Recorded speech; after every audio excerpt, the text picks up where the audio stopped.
Hi everyone, so I'm dressed in black today because today's the memorial service for my friend Maureen Baldwin. I'm not going downtown because the tracking me has started again. It's ridiculous. I always prayed that God would give me a good paid job so I could be independent. And I wanted to go back to Africa, live in a big house there with a swimming pool. But I'm stuck here in poverty. I don't know, these black leaders, they don't want to take me. No, why do you think I keep tagging them and all that? Because I know I can have a better life there than here. Yeah, it's boring for me. It's boring because I can't afford a car, I can't afford a house, I can't afford anything really. I'm at the mercy of the family because I have to ask them for help. And then when I ask them for help, they send me links about mental health, about which services are available in Canada. I don't need all that. I know about all those things already. So I'm going to join the Zoom for Maureen service from home. I like to go with the Jesuits. They should invite me and take me with them, then the family won't be able to stop me. That's the only way. The sisters and the priest should do that. Then I can go with them. I used to go with Scott Lewis and Kevin Kelly. They used to give me a ride so that I could go with them to the retreat centers and things. Because if you go from here, if you go to Guelph, you have to take the train and then you have to take a taxi to get to the center and Manresa as well. So it's hard if you don't have a car. So that's why they used to help me. And I know Kevin Kelly, I know Trevor Scott, I know all of them.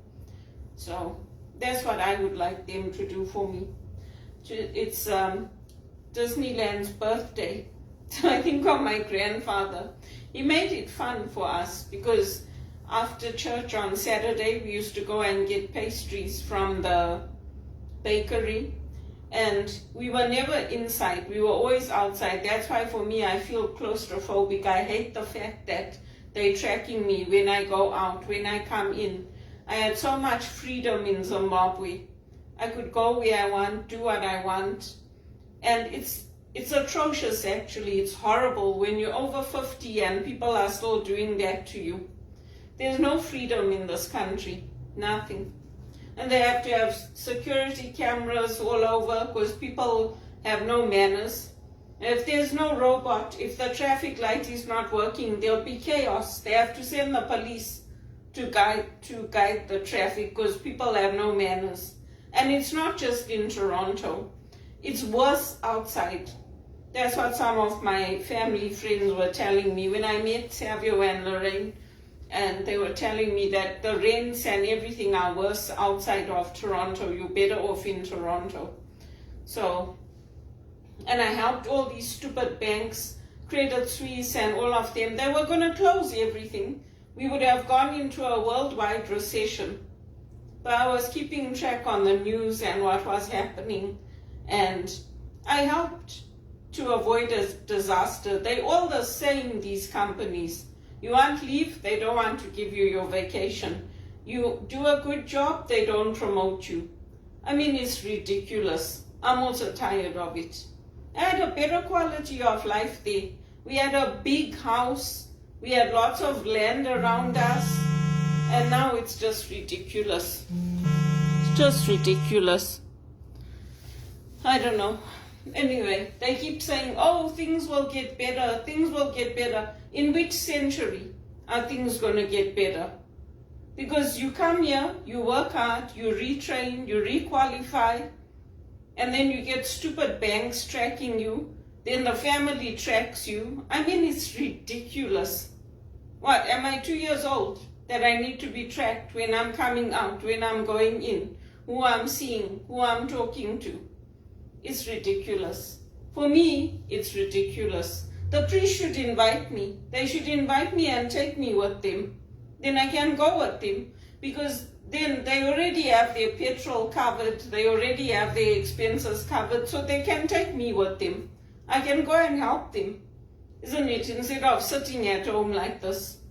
It's ridiculous. And I've registered with so many agencies. They're not placing me. I'm not getting any interviews. Then the church should hire me. At least, they pay me at least 50,000. At least that's better than sitting at home. How am I supposed to live on 9,000 a year? 9,000 a year to 15 to 20,000 a year. How am I supposed to live on that? Is it reasonable for an educated graduate?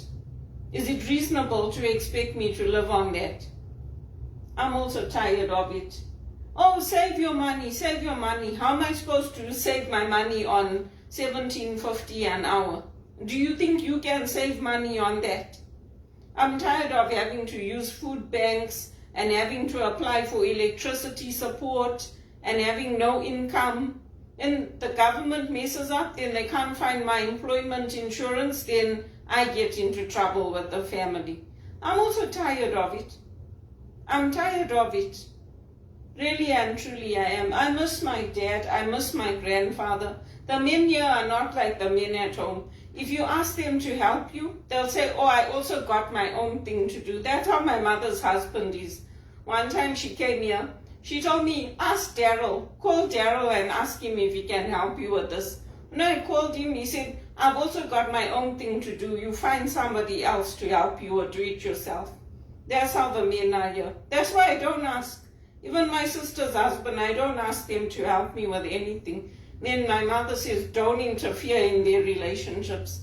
So what I do now, I make videos of how I'm cooking, how I'm baking, what I'm doing. Because before, I used to guide my brother, then she used to get upset. I told him, I said, I go out, I go to the tennis, I try to look for sports clubs, then he also can do it. That's the way it should be when you have a big sister. But my mother accuses me of interfering, so I don't do it anymore. So I put the videos, and now instead of just helping my brother and my sister, I'm helping millions of people. So my brother and sister will benefit from that, because she just gets upset with me for nothing. Everything I do is an issue with her. So that's why I help my brother this way. Then he can see how I read the Bible, how I reflect, what I do. If I was with my cousin Christopher in Texas, I would say, Christopher, come, let's organize a retreat. Let's get together once a week. Let's pray together. But he's too far away. So that's what I do now. Otherwise, my mother gives me grief. Everything is a problem. I am the problem. You are the problem. It's like, oh, you know what? Please, you stay here with your husband. I'm going back to Africa. This is not the life I signed up for. This is nonsense, this. Staying at home, being tracked when you're going, when your packages arrive, what you're ordering. It's ridiculous. It's ridiculous. I've also had enough of it.